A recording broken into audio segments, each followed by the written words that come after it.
Hello friends, नमस्कार, सलाम, आदाब, सत श्री अकाल। दोस्तों, मैं सुजीत सिंह एक बार फिर स्वागत करता हूं आप सब लोगों का आपके अपने यूट्यूब चैनल गल्फ वाइब्स में। फ्रेंड्स, उम्मीद करता हूं आप लोग जहां भी होंगे सेफ़ होंगे और कोरोना से अपने आप को सेफ़ रखे होंगे। सो फ्रेंड्स, चलिए स्टार्ट करते हैं आज का गल्फ वाइब्स का न्यूज़ बुलेटिन। सो फ्रेंड्स, अगर पहली खबर की बात करें तो इसमें हिज हाईनेस शेखा मोजा ने बोला है कि हमें डिजिटल लर्निंग को बच्चों और युवाओं के लिए समावेशी और आधिकारिक बनाने के लिए एकजुट होना चाहिए। सो जैसा कि आप सब लोगों को मालूम ही है, जैसे ही कोविड आया है अब डिजिटल लर्निंग की तरफ ज़्यादा ध्यान दिया जा रहा है, क्योंकि सारी जो पढ़ाई है सब डिजिटल ही हो गई है। सो इसलिए शेखा मोजा ने ये अच्छा स्टेटमेंट दिया है कि सब लोगों को एक होना पड़ेगा इसके लिए। अगली खबर की बात करें तो ये कतर में कोविड-19 का अपडेट है और मैं आप लोगों को बताना चाहता हूँ कि पिछले 24 घंटे में अगर बात करें कितने एक्टिव कोरोना केस मिले हैं तो ये 249 है, यानी 249 है। अगर बात करूँ पिछले 24 घंटों में कितनी रिकवरी हुई है तो ये 271 है, यानी 271। बात करें पिछले 24 घंटे में कितनी मौत हुई है तो ये मौत का आंकड़ा है 1 मौत, यानी 1 डेथ। सो फ्रेंड्स, आंकड़े तो कभी कम हो जाते हैं कभी ज़्यादा हो जाते हैं, बट फिर भी कतर में कोरोना वायरस की हालत अच्छी है, पोजीशन ठीक है। अगली खबर की बात करें तो ये MOPH की तरफ से आ रही है। MOPH ने जो लो रिस्क कंट्रीज़ की लिस्ट थी उसमें कुछ नए देशों को जोड़ दिया है और नए देशों को जोड़ने के बाद ये लिस्ट तकरीबन अब 49 कंट्रीज़ की हो गई हैं। और 49 कंट्रीज़ जो लो रिस्क वाले हैं उनको ये बेनिफिट होता है कि अगर कोई वहाँ से कतर के लिए ट्रैवल कर रहा है तो वो लोग होम क्वारंटीन में जा सकते हैं। ये सबसे बड़ा बेनिफिट है लो रिस्क कंट्रीज़ वालों के लिए। बट अभी भी जैसे अपना इंडिया, श्रीलंका, पाकिस्तान या बांग्लादेश, ये सब कंट्री अभी भी लो रिस्क कंट्री की लिस्ट में नहीं आए हैं। और आप अगर देखना चाहते हैं तो मैं अपने डिस्क्रिप्शन बॉक्स में इसकी लिस्ट दूंगा, आप वहाँ से चेक कर सकते हैं। अगली खबर की बात करें तो ये भी कुछ कोरोना से रिलेटेड है। और जैसे कि अभी कतर में एंट्री लेने के लिए एक्सेप्शनल एंट्री परमिट और जो क्वारंटीन की कंडीशंस है वो सब चल रही है, तो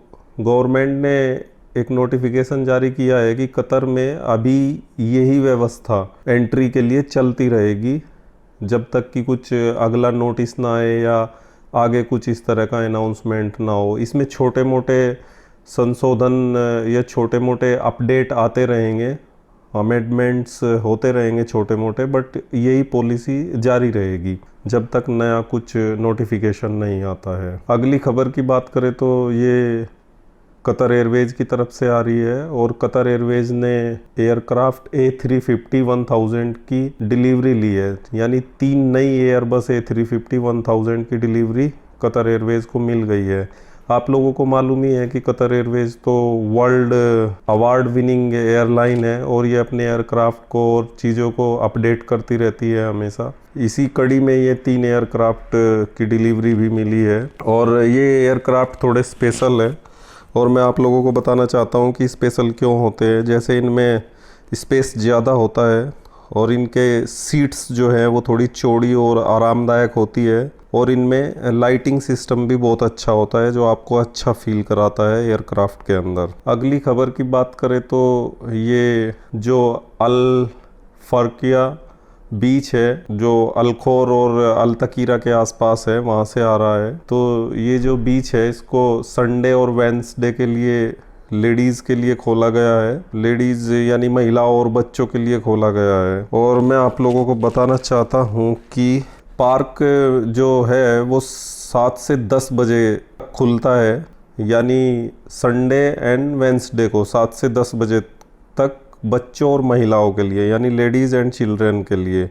उसके बाद इससे अलग वीक में जितने भी दिन हैं उन सब में ये 7 बजे से लेके 12 बजे तक फैमिलीज़ और सब के लिए खुला रहता है, फैमिलीज़ के लिए। अगली खबर की बात करें तो ये इसमें मैडम जो हिज हाईनेस शेखा लुलवा अल कतर है, उन्होंने बोला है कि GCC संकट के समाधान में कतर जो है एक अहम भूमिका निभा रहा है। जैसे कि आप सब लोगों को मालूम ही है कि कतर को ब्लॉक कर रखा है आसपास के जो जीसीसी 3-4 कंट्रीज़ हैं उन्होंने, उसी के संदर्भ में ये बयान है, उसी के लिए ये बयान दिया है मैडम अल खतर ने कि कतर बहुत अच्छे से अपना जो काम है उसको करना चाहिए, ये ब्लॉकेड को ख़त्म करने के लिए उस तरह के इनिशिएटिव, उस तरह की अच्छी बातें लगातार कर रहा है कतर। अगली खबर की बात करें तो फ्रेंड्स, ये फीफा वर्ल्ड कप 2022 से रिलेटेड है। आप लोगों को कुछ दिन पहले मैंने खबर दी थी कि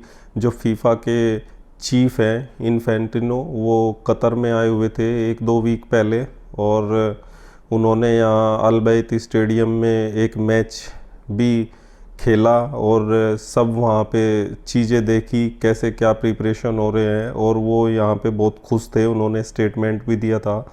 तो ये उसी के लिए एक स्टेटमेंट है कि ऐसा नहीं है कि विश्व कप में बिना फैंस के या बिना किसी फैंस को बुलाए हुए मैच हो जाएगा, यानी ऐसा नहीं है कि खाली स्टेडियम में मैच हो जाएगा जैसे अभी सब लोग सोच रहे हैं कि कोरोना का टाइम चल रहा है। क्योंकि इन्होंने बोला है कि अभी लंबा टाइम है 2022 में, तब तक कोरोना जो पेंडेमिक है ये उस सिचुएशन में नहीं रहेगी। तो ऐसा सोचना बेकार है, गलत है कि बिना फैंस के ही कतर में जो विश्व कप है वो मनाया जाएगा।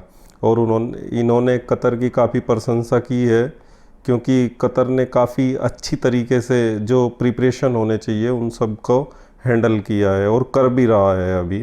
अगली बात करें तो कतर ने जो लीबिया में संघर्ष विराम समझौता हुआ है उसका स्वागत किया है, और ये यूनाइटेड नेशंस का एक मिशन था कि लीबिया के जिन हिस्सों में लड़ाई या संघर्ष चल रहा था उनको रोका जाए, किसी तरीके से उनमें कमी की जाए। तो जो संघर्ष विराम समझौते हैं उनके लिए कतर ने वेलकम कहा है और उनका स्वागत किया है यूएन के साथ। सो फ्रेंड्स, यही थे कुछ ताज़ा तरीन न्यूज़ और न्यूज़ अपडेट जो आपको गल्फ़ वाइब्स की तरफ से पहुंचाए गए। सो वीडियो देखने के लिए बहुत बहुत धन्यवाद आपका, और बने रहिए मेरे साथ नई नई जानकारी और न्यूज़ अपडेट वगैरह के लिए।